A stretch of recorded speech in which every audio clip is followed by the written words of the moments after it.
ಇತ್ತೀಚೆಗಷ್ಟೇ ಛತ್ತೀಸ್ಗಢದ ದೇವಾಲಯವೊಂದರಲ್ಲಿ ಕರಡಿಯೊಂದು ಶಿವಲಿಂಗವನ್ನ ತಬ್ಬಿಕೊಂಡು ಕುಳಿತಿರುವ ವಿಡಿಯೋ ಸೋಷಿಯಲ್ ಮೀಡಿಯಾದಲ್ಲಿ ವೈರಲ್ ಆಗಿತ್ತು. ಇದೀಗ ಇಲ್ಲೊಂದು ಅಂತಹದ್ದೇ ದೃಶ್ಯ ಹರಿದಾಡ್ತಾ ಇದ್ದು, ದೇವಾಲಯವೊಂದರಲ್ಲಿ ಶಿವಲಿಂಗವನ್ನ ಸುತ್ತಿಕೊಂಡು ಹೆಡೆಬಿಚ್ಚಿ ಕುಳಿತು ನಾಗರ ಹಾವು ದರ್ಶನ ನೀಡಿದೆ.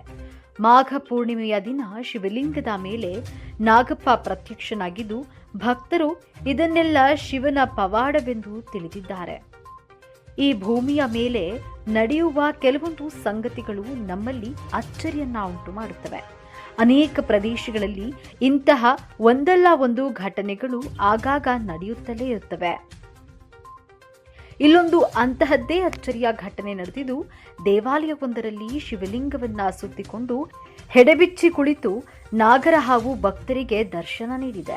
ಮಾಘ ಪೂರ್ಣಿಮೆಯ ದಿನ ಶಿವಲಿಂಗದ ಮೇಲೆ ನಾಗಪ್ಪ ಪ್ರತ್ಯಕ್ಷನಾಗಿದ್ದು, ಜನ ಇದೆಲ್ಲ ಶಿವನ ಪವಾಡವೆಂದು ಹೇಳಿದ್ದಾರೆ. ಕೆಲ ದಿನಗಳ ಹಿಂದೆಯಷ್ಟೇ ದೇವಾಲಯವೊಂದರಲ್ಲಿ ಕರಡಿಯೊಂದು ಶಿವಲಿಂಗವನ್ನ ತಬ್ಬಿಕೊಂಡು ಕುಳಿತಿರುವಂತಹ ಅಚ್ಚರಿಯ ದೃಶ್ಯ ವೈರಲ್ ಆಗಿತ್ತು. ಇದೀಗ ಶಿವಲಿಂಗದ ಮೇಲೆ ನಾಗರ ಹಾವು ಎಡೆ ಎತ್ತಿ ಕುಳಿತಿರುವಂತಹ ದೃಶ್ಯ ಸೋಷಿಯಲ್ ಮೀಡಿಯಾದಲ್ಲಿ ಹರಿದಾಡ್ತಿದೆ. ಮಾಘ ಪೂರ್ಣಿಮೆಯ ದಿನ ಆಂಧ್ರ ಪ್ರದೇಶದ ವಿಶಾಖಪಟ್ಟಣದ ದೇವಾಲಯವೊಂದರಲ್ಲಿ ಈ ಅಪರೂಪದ ಘಟನೆ ಸಂಭವಿಸಿದೆ. ಶಿವಲಿಂಗವನ್ನ ಸುತ್ತಿಕೊಂಡು ಹೆಡೆಬಿಚ್ಚಿ ಕುಳಿತು ನಾಗರ ಹಾವು ದರ್ಶನ ನೀಡಿದ್ದು, ಈ ದೃಶ್ಯವನ್ನ ಕಂಡು ಜನ ಆಶ್ಚರ್ಯಚಕಿತರಾಗಿದ್ದಾರೆ. ವಿಶಾಖಪಟ್ಟಣದ ಚಂದ್ರಬಾಬು ನಾಯ್ಡು ಕಾಲೋನಿಯಲ್ಲಿರುವ ಸತ್ಯನಾರಾಯಣ ಸ್ವಾಮಿ ದೇವಸ್ಥಾನಕ್ಕೆ ಹೋಗುವ ದಾರಿಯಲ್ಲಿ ಶಿವ ದೇವಾಲಯದಲ್ಲಿ ಮಾಘ ಪೂರ್ಣಿಮೆಯ ದಿನ ನಾಗರ ಹಾವು ಕಾಣಿಸಿಕೊಂಡಿದೆ. ನಾಗಪ್ಪ ಶಿವಲಿಂಗವನ್ನ ಸುತ್ತಿ ಎಡೆಬಿಚ್ಚಿ ಕುಳಿತಿದ್ದು, ಈ ಅಚ್ಚರಿಯ ದೃಶ್ಯವನ್ನ ಕಾಣಲು ಭಕ್ತರು ಹೆಚ್ಚಿನ ಸಂಖ್ಯೆಯಲ್ಲಿ ದೇವಾಲಯಕ್ಕೆ ಜಮಾಯಿಸಿದ್ದಾರೆ.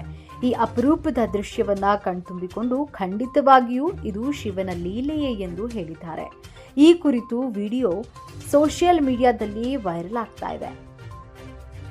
ಇನ್ನು ಈ ವಿಡಿಯೋವನ್ನ ನೋಡಿದಂತಹ ಜನರು ಸಾಕಷ್ಟು ಕಮೆಂಟ್ಗಳನ್ನು ಮಾಡಿದ್ದಾರೆ. ಫೆಬ್ರವರಿ 12ರಂದು ಹಂಚಿಕೊಳ್ಳಲಾದ ಈ ವಿಡಿಯೋ 89,000ಕ್ಕೂ ಅಧಿಕ ವೀಕ್ಷಣೆಯನ್ನ ಹಾಗೂ ಹಲವಾರು ಕಮೆಂಟ್ಸ್ಗಳನ್ನು ಪಡೆದುಕೊಂಡಿದೆ.